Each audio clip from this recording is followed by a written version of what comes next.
Hello, everyone, and welcome back to Small Habits, Big Calm. I'm Emma, and I'm here with Alex. I'm excited to share a simple idea today, tiny changes that stack up quietly over days and weeks, the kind of change you don't notice at first, but over time, it creates a gentler, clearer everyday life. Alex, how are you feeling this morning? Are you ready to start with something doable? Hi, Emma, and hey to all our listeners. I'm Alex. I'm feeling calm, a bit curious, and honestly a little hopeful. It's nice to sit down and talk about small steps that add up. No grand gestures, just small, steady moves. I'm curious, what's something tiny you've tried lately that surprised you by sticking? On my side, this morning, I brewed coffee and heard the kettle sing. It sounds silly, but that sound felt like a cue. A cue is a tiny signal that tells you it's time for the next thing. I paused, took a slow breath, and decided to notice the moment instead of rushing to the next task. It felt refreshing, even before the caffeine. Moments like that stick in your memory. That's a very human start. I love that you found a signal in something as ordinary as a kettle. It proves that change can begin in the small, everyday details. We're not here to reinvent life. We're here to smooth it out a little, so you feel a bit more confident when your day begins. Ready to dive into the idea of tiny habits that last? I'm curious, listeners. When you think about forming a habit, do you picture a big, dramatic moment or a quiet, steady drift you hardly notice? Most people end up with the quiet drift, and that's okay. Today, we'll unpack why it works and how to make it easier. Let me give a concrete example. Imagine you want to drink more water. The routine could be as simple as placing a glass on your desk first thing in the morning, then taking a sip every hour. It's not glamorous, but the repetition creates a small pattern you can keep going. We'll tease out how to handle the rough mornings too. We'll keep the vocabulary light because language matters when you're learning. You'll hear a few words that fit naturally into the conversation, and we'll check in on how to use them in real life. The goal isn't to memorize rules, it's to give you practical tools you can actually use this week. Exactly. And we'll weave in a few helpful words as we go, so you can pick up a language tool while you learn a life tool. Before we go deeper, a quick reminder to like, subscribe, and share the show with a friend who might enjoy calmer days. Your support helps us keep making hopeful, practical conversations. Thank you for being here with us today. Let's start with the idea of a habit. A habit is something you do because you've done it many times before.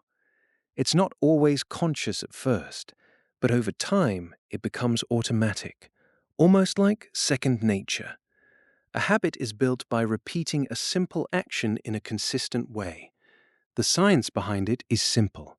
Repetition creates pathways in the brain, and those pathways become shorter to travel each time you use them. That's a helpful glimpse. And to be precise in a simple way, a habit is a regular action you do, almost without thinking, because it's already part of your routine. The key is repetition, not perfection. You don't need a perfect plan. You need a plan you can follow most days and a little patience for when it doesn't go as expected. Next, think about the routine, the sequence of actions you do in a predictable order. Routines are like footprints you leave in your day. They feel effortless when they're familiar, and they give your brain a map that reduces mental energy spent on decisions. And here's the plain meaning of routine: a planned set of steps you repeat. It can be as simple as brushing your teeth, washing your face, pouring a cup of tea, and stepping out the door. The routine helps your brain know what comes next and saves energy, so you have more room for the things you truly care about. Then we have consistency, which is sticking with the same choices over time, even when motivation dips. Consistency is not perfection. It's about showing up for the long game, again and again, even when you don't feel like it. That's the key to real progress, not the burst of enthusiasm you feel on a good day. Consistency means doing something regularly, even when you don't feel like it. It's the daily practice of turning a good intention into a normal part of life. The trick is to design that routine so that showing up is the easier option, not the harder one. Now, friction is the small things that make it harder to take action.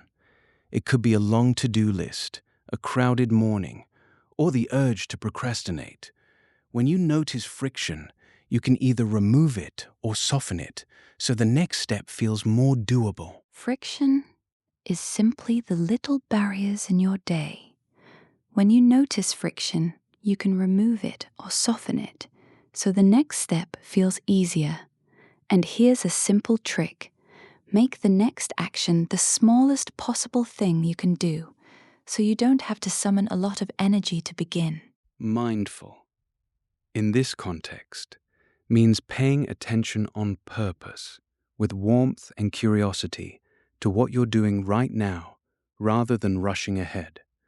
It helps you choose the right next action and avoid the trap of doing nothing at all.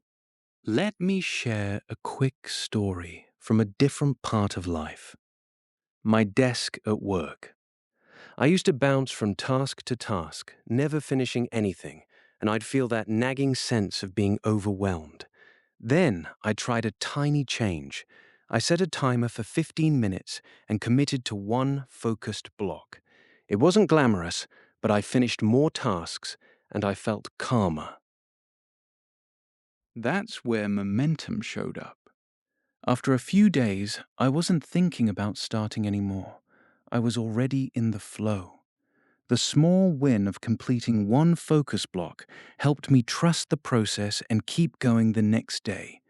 The momentum carried me forward, and suddenly finishing a project felt almost automatic. Momentum means a push you feel when you keep going, so the habit becomes easier day by day. It's not a magic trick. It's a gentle, cumulative effect of showing up again and again. And it's not about big leaps. It's simply about carrying forward a small, reliable practice until it becomes part of your routine. The longer you stay with it, the more the days line up in your favor, and your confidence grows naturally. When I look back, the common thread is warmth. We approach tiny changes with kindness toward ourselves, especially when things don't go perfectly. That kindness makes the next attempt easier and the next choice kinder too. Yes, and patience.